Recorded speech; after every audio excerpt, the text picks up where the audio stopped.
should just disappear like thin air, and let the beautiful moonlight of your soothing qualities of innocence be manifested through us.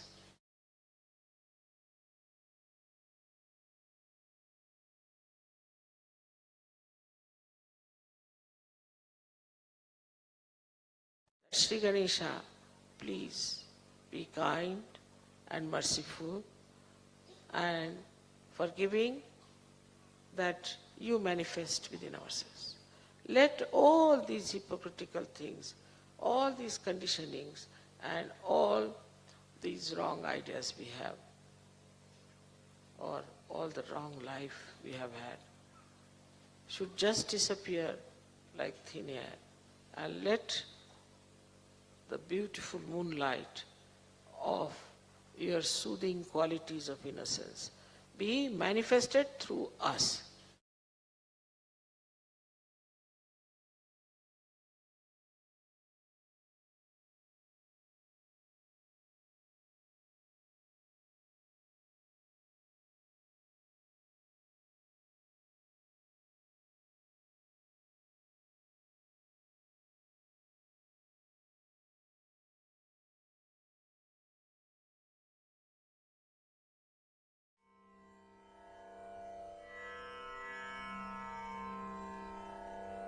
Third Pitha, Agnya Chakra. 8 spoked, representing the 8 Vasus, the deities who protect the 8 directions and the 8-fold form of Shri Shiva, Shri Ashtara. Om Tvameva Sakshat Shri Ashtara Namo Namaha.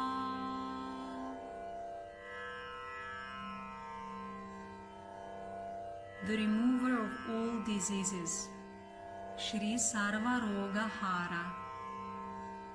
Om Tvameva Sakshat Shri Sarva Roga Hara Namo Namaha.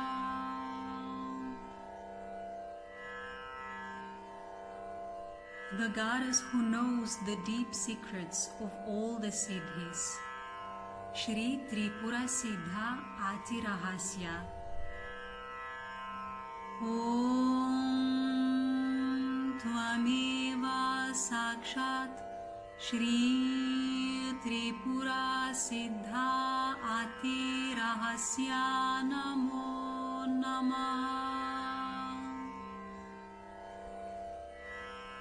Power which attracts, Shri Vashini. Om Tvameva Sakshat Shri Vashini Namo Namaha. Power which excites, Shri Kameshwari. Om Tvameva Sakshat Shri Kameshwari Namo Namaha.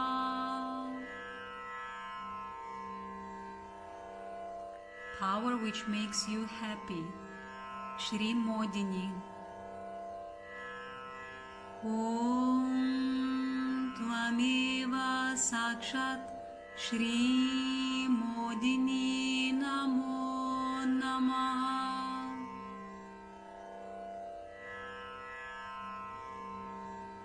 Power which makes you clean, Shri Vimala. Om Tvameva Sakshat Shri Vimala Namo Namaha.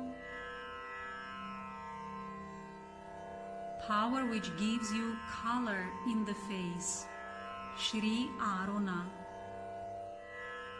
Om Tvameva Sakshat Shri Aruna नमो नमः. Power which gives you the feeling of victory. Shri Jayini. Om Tvameva Sakshat Shri Jayini Namo Namaha.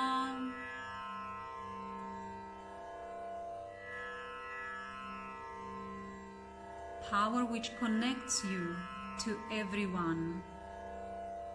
Shri Sarveshi. Om Tvameva Sakshat Shri Sarveshi Namo Namaha.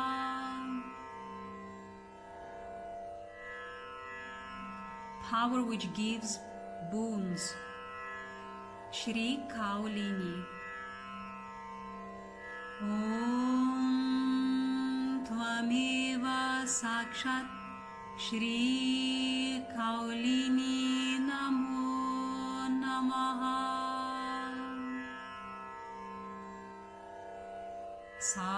Sakshat Shri Adi Shakti Mataji Shri Nirmala Devi Namo Namaha.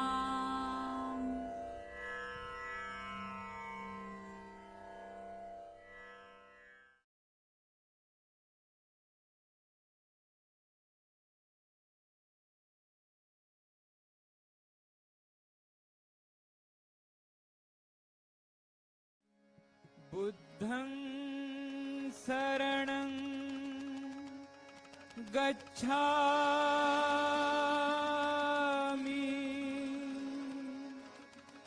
धम्मं शरणं गच्छामि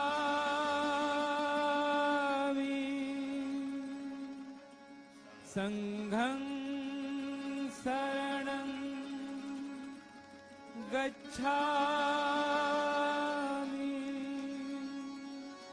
श्रीमा शरणं गच्छामि श्रीमा शरणं गच्छामि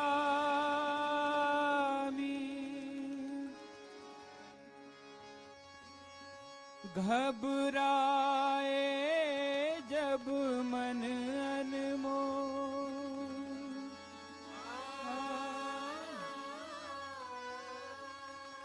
हृदय हो उठे डावाडोल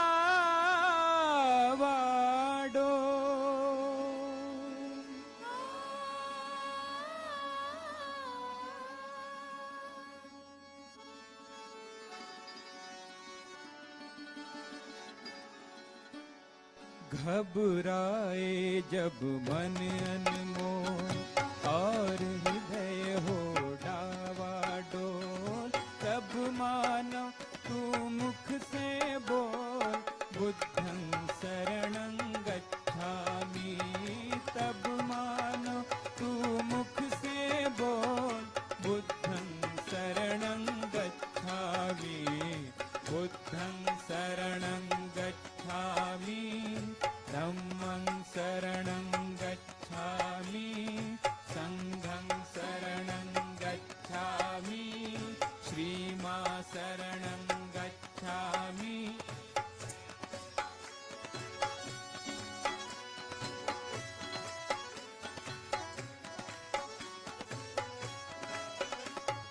जब अशांति का राग उठे लाल लहू का फाग उठे जब अशांति का राग उठे लाल लहू का फाग उठे हिंसा की वो आग उठे मानव में पशु जाग उठे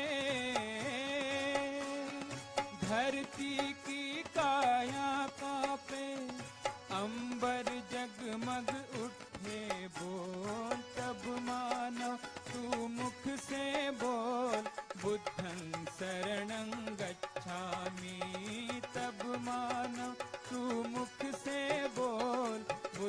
शरणं गच्छामि बुद्धं शरणं गच्छामि धम्मं शरणं गच्छामि संघं शरणं गच्छामि शरणं गच्छामि श्रीमा शरणं गच्छामि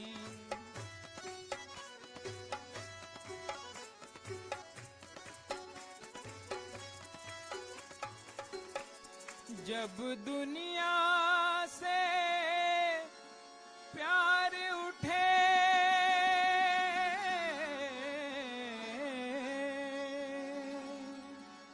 जब दुनिया से प्यार उठे नफरत की दीवार उठे माँ की ममता पर जिस दिन बेटे की तलवार उठे धरती की काया कांपे अंबर जगमग उठे बोल तब मानो तू मुख से बोल बुद्धं शरणं गच्छामि तब मानो तू मुख से बोल बुद्धं शरणं गच्छामि बुद्धं शरणं गच्छामि धम्मं शरणं गच्छामि संघं शरणं गच्छामि श्रीमा शरणं गच्छामि श्रीमा शरणं गच्छामि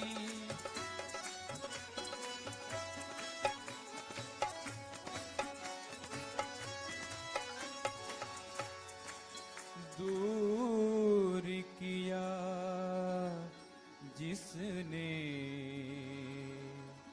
जन मन के व्याकुल मन का अंधियारा जिसकी एक किरण को छूकर चमक उठाए जग सारा दीप सत्य का सदा जले दया अहिंसा सदा फले सुख शांति की छाया में जन मन गन का पेड़ पले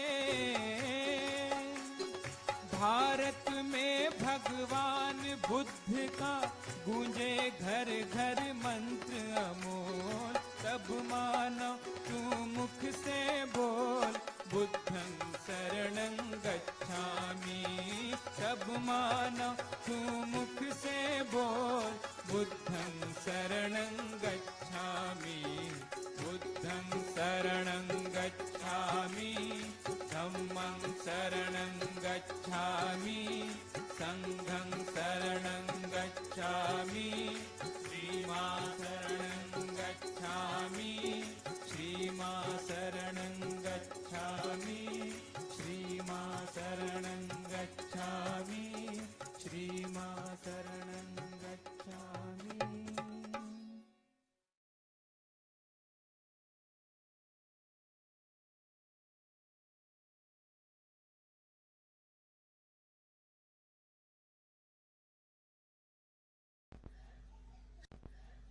So today we have gathered here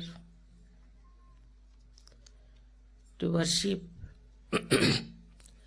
Buddha.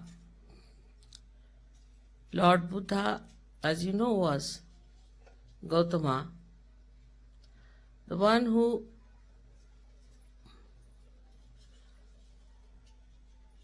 was born in a royal family. And then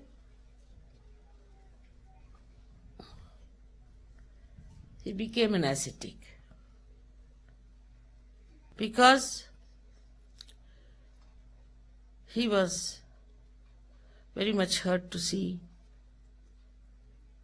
three types of problems from which human beings suffer.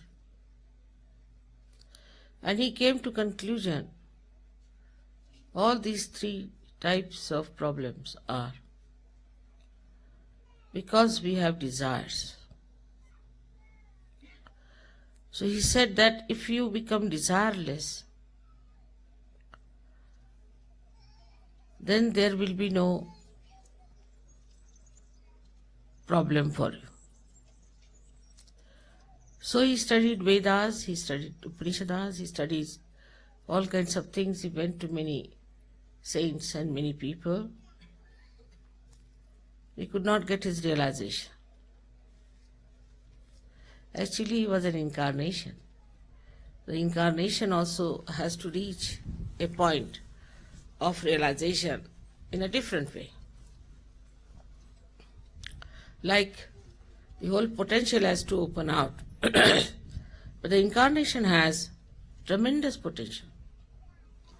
And that expresses itself once the door is open outward.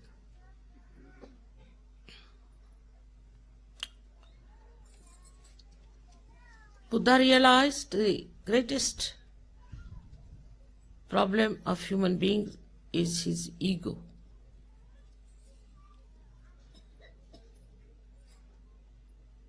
In his ego, he goes to the extremes, from one end to another. And so he worked throughout on the Pingala Nadi for us and stationed himself on our ego to control it. If you see on the Agya Chakra, if in the center is Christ, we have on the left Buddha and on the right is Mahavira. All of them are called as lords because they are rulers of these three areas. Now this area of Agya is the area of tapas, is of penance. Because they have done penance for us, we don't have to do any penance. They have done for us everything that is possible. That's how the Sahajogis don't have to do any penance. They are in a beautiful place, having a nice vibrations. They don't have to go in the jungles, run away from the society and hide themselves in a place where there could be scorpions, could be snakes, could be tigers, could be any danger to life.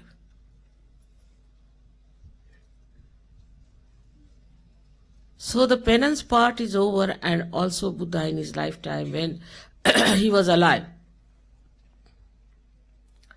all the time he said there is no need to have any austerities. There's no need to have any austerities at all. If you read Buddha's early teachings, then you'll be surprised that he said there should be no austerities. He himself went through austerities. But that was the time, Samayachar was time, where they needed people who would go all out to do the propagation of his ideas. So most of them took to a kind of a life, but he never believed in any austerities. Moreover, he was not a vegetarian. He died because once he went to a village and he was hungry, and he asked one of the hunters, we call them as kiratas, that I would like to eat now and I have to go for my work.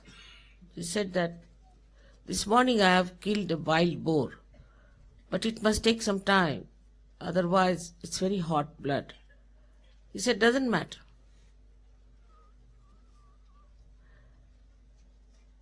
Very significant, right side, to take the red meat of a wild boar without getting it cooled down. He ate it and he died with that.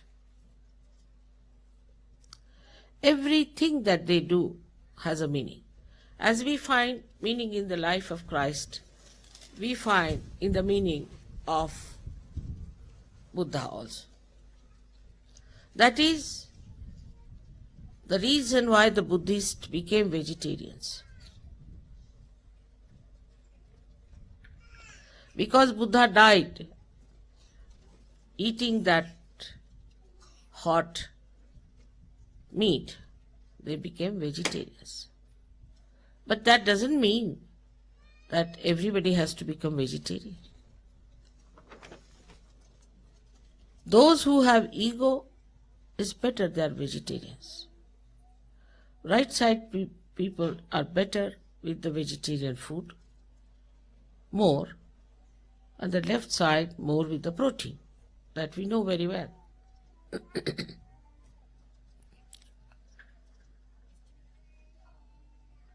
So he tried to control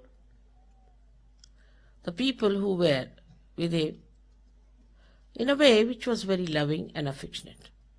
But what was the accent in his message is to be understood.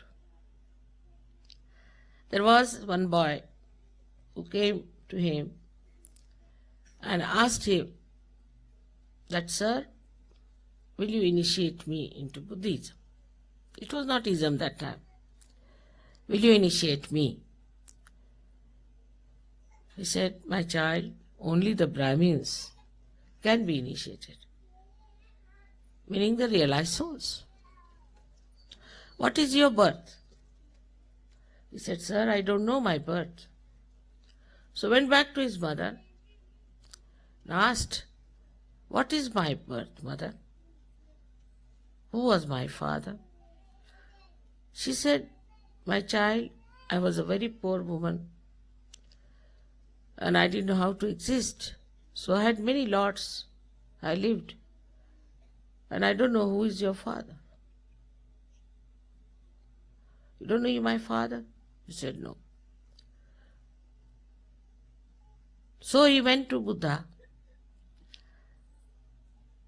and Lord asked him, "Now who is your father? What is your caste?" He said, "Sir, I have no caste because my mother told me that she had many lots and she doesn't know from where I'm born, so I don't know my father."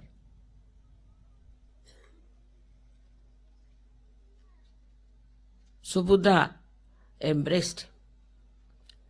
He said, "You are the Brahmin because you have told the truth." So the essence of his life is truth. First, we have to be honest to ourselves. And I find some people find it very difficult to be honest to themselves. They know how to escape the truth. They know how to manage. To get out of it, they'll give some argument or they'll give some explanations. Whom are you giving explanation? To yourself only. Your spirit is residing within you, which is enlightened in your attention. And now, whom are you explaining? To your own spirit.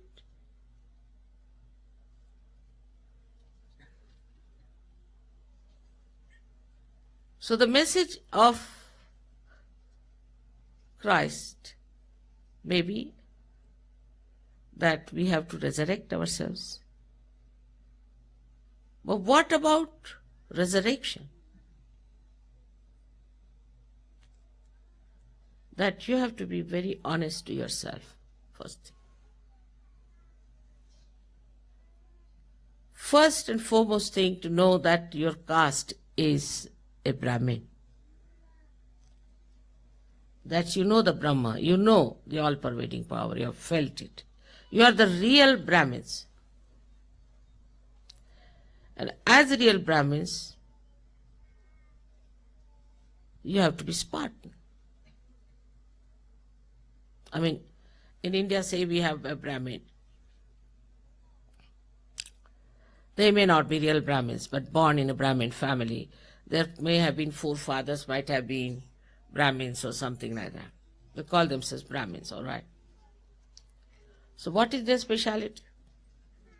At 4 o'clock in the morning, they'll get up.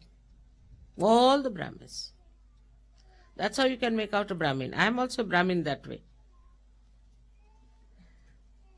Then they'll have their bath, clean themselves completely, and sit down for prayers or pujas or maybe meditation. That's how you make out a Brahmin.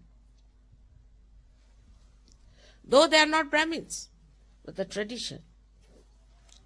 While, say, a Shudra in India, he will get up at 9 o'clock. In tradition, wear dirty clothes, put his hands in his mouth, will be a lousy fellow, surrounded by rubbish. He cannot even feel the smell of the filth, because they have been doing that kind of work. Traditionally, they are not. There are many Brahmins we have found out now who are really born in a Shudra's families. So actually in the Shudra's families as such, it's not by birth, but by their aptitude, by their jati, they are Brahmins. But traditionally is accepted in their society. Their hair will be disheveled. You can immediately make out. No oil in the hair, first point. No oil in the hair are all disheveled. Secondly, they are not bothered about sex life.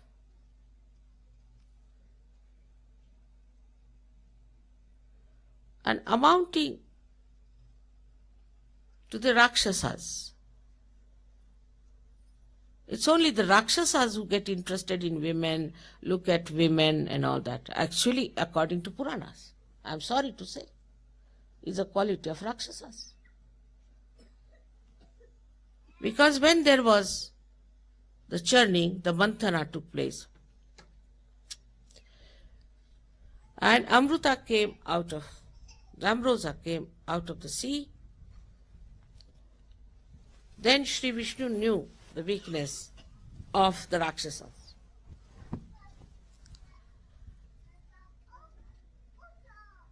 They had taken the kumbha, the pitcher of the ambrosia, by force, the Rakshasas, because they were more powerful, more egotistical, they could cunning. So they managed with the devas and took away. And they were about to drink it. So Sri Vishnu knew that weakness of Rakshasas. So he dressed up like a lady, Mohini, called himself Mohini. Mohini means the one which attracts you by your dress, figure, all this kind of nonsense. And immediately all the Rakshasas fell for her. For him, I mean. Immediately, I mean, you could make out between the Devas and the Rakshasas.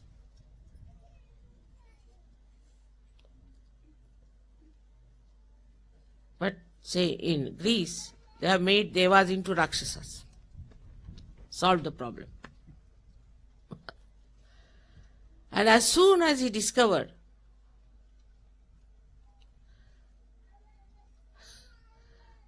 that one of them had taken something, it said so in mythology, he went and giggled. And being a Rakshasa, I liked a lady giggling, giggled at him and then tried to tickle.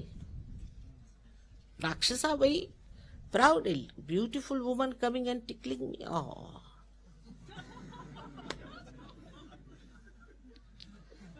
As stupid as he was, he felt so tickled that he vomited out. And they say that garlic was born out of that ambrosia. Said so, mythologically. So when I see people in Sahaja Yoga not being honest to themselves, the first thing they must know, ego, is a very, very cunning stuff. But also it makes you a slave of another ego. See now, for example, a lady would go to these beauty shops, dress up herself, wear these, do all that, I don't know what they do, but they come out of it after 3-4 hours. And look the same to me. I don't know how much money they empty out. But it's something surprising that the hair is cut this time in a different way. So you ask, why did you cut it this way now? That's the fashion. That means you don't have your own ideas. You don't have your own concept. Whatever is the fashion, you just do it. You don't understand also that this is good for you or not.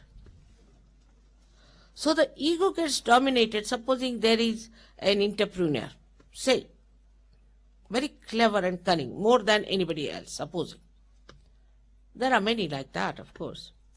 Now he says that you can put a jam tin on your head and tie up your hair like this, and you look very fine. And he puts up lots of advertisement. All his jam tins can be sold. Without thinking they will use jam tins. Means you have no personality of your own. What's the ego? Ego should give you a personality, a character, a temperament. And when you see them, you can't make them out like Sikh people, as you cannot make out one Sikh from another because they all wear beard and moustaches. You can't make out ladies from one to another because everybody has the same hairstyle, the same style of clothes, everything the same, because it's a fashion. Who has started the fashion? Some very cunning fellow wants to make money.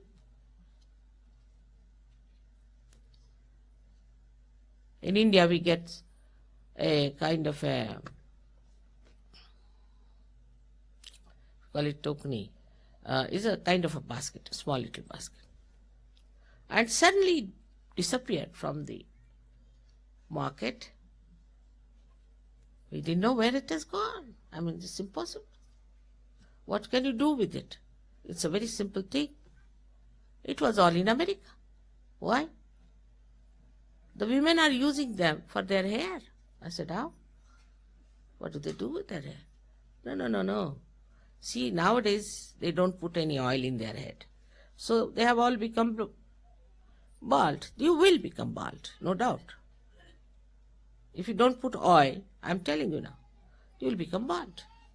So we are austere people, we can't put oil, But then we become bald automatically. You can join any Buddhist organization nicely. You don't have to shave.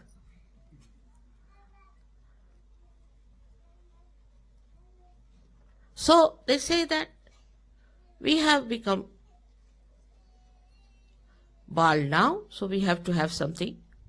So they put those baskets, and on top of that they put what you call them wigs. Wonderful. But why?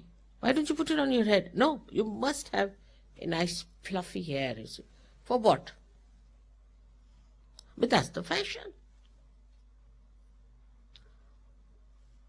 One day, one lady talking to me, her basket fell down and came down also the wig. And that's how I discovered.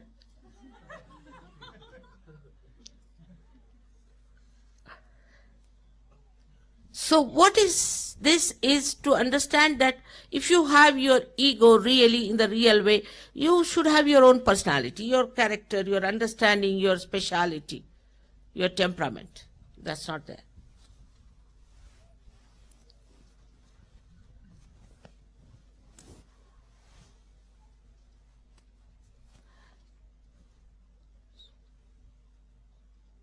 What did Buddha do? He said, get rid of everything, your hair, even your eyelashes, anything that can be shaved off, hands, feet, everything shaved off. Imagine if we are following Buddhism, what would have happened to us? And he said, all right, just wear a kashaya, means saffron clothes. Come with the saffron clothes, with everything shaved. And the ladies could wear only 2 dresses. One on the blouse and one a sari. That's all. No petticoats, nothing. Whether you are a queen or whether you are a sweepress. All of them should look alike. So no fashion anymore.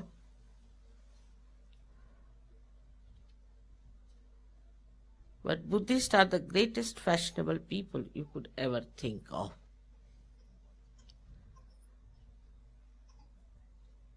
If you go to Japan, you'll go mad if you see their fashions. But they're so artificial. I don't know where is Buddhism gone, where Buddha always praised people who were natural. All Buddhism is lost like this into a kind of a wilderness.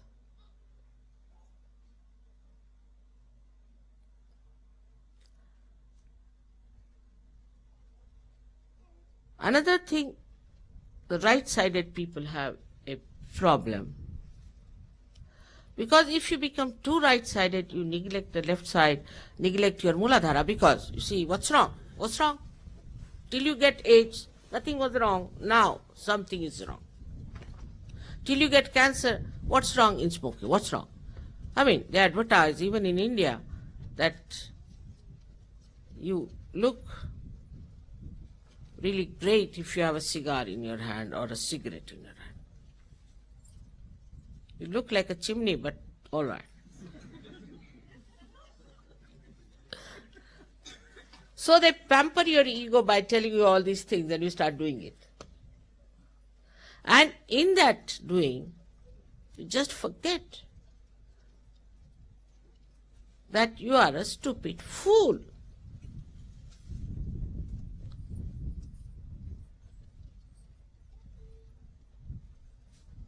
We are going to lose all our beauty if we listen to these cunning people who are entrepreneurs. Take it from me. We had Mona Lisa. These days you don't find her anywhere. No. You have mosquitoes. Horrible. They think they are very beautiful. They don't emit any vibrations. From any angle of aesthetics, they are not beautiful.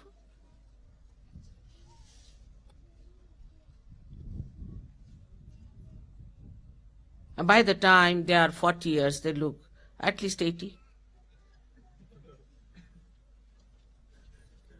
So, what has happened is that we are playing into the hands of our ego and our Muladhara is lost. Muladhara is the breaking point. Brake is like a brake. The right side is the accelerator and the left is the Muladhara, which is the brake. What's wrong?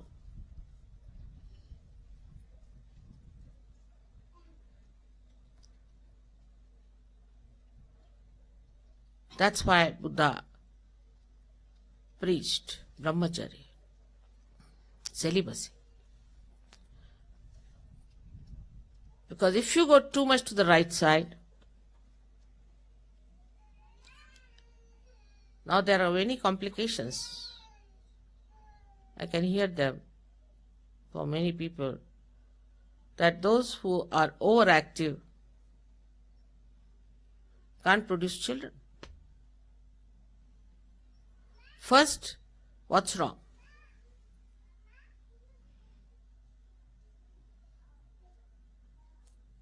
Then, complete dryness. They cannot have children. And if they have children by chance, may turn out to be Rakshasas only. So too much asceticism can take you too much to the right.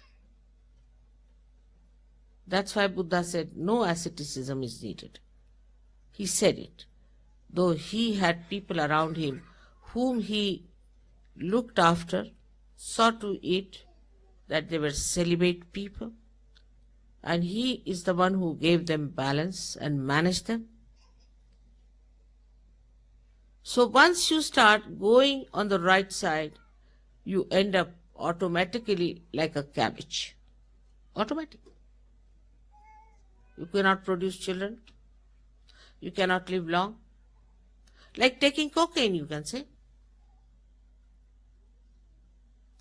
You speed up very much, you become very speedy. And you have to really, to live with them is so difficult, very difficult. Because they move with the speed of a jet, and I move with the speed of an elephant. I just look at them going, coming, going, coming. I don't know how to relate. So to curb this ego, we have to worship Buddha. We have to worship Buddha. But the first principle is to respect your chastity. To respect Buddha means to respect your chastity.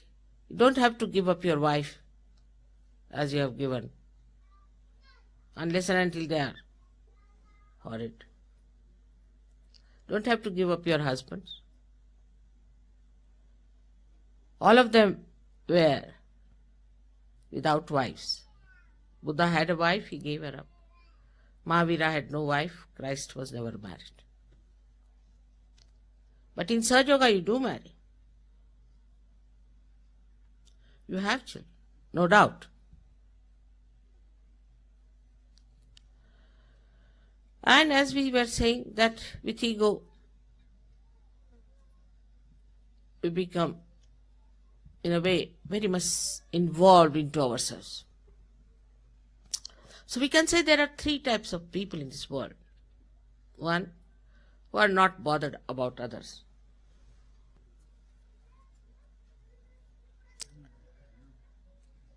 So the first message of Buddha is honesty to yourself. And the first area where one has to see the honesty is in your chastity.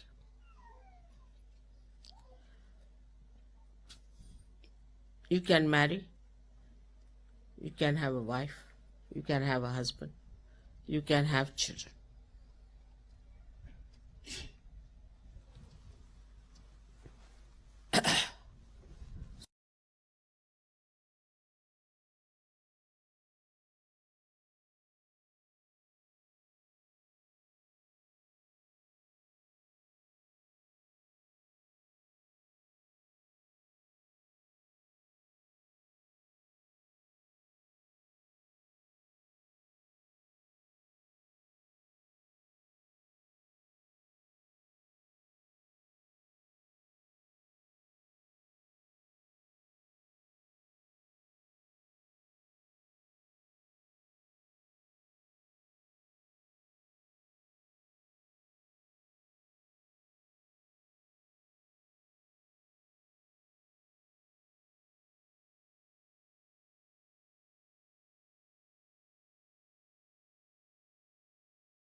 Shri Adi Shakti Mata Ji, Shri Nirmala Devi Namo Namaha. Om Tvameva Sakshat Shri Ganesha Sakshat Shri Adi Shakti Mata Ji, Shri Nirmala Devi Namo Namaha.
जल की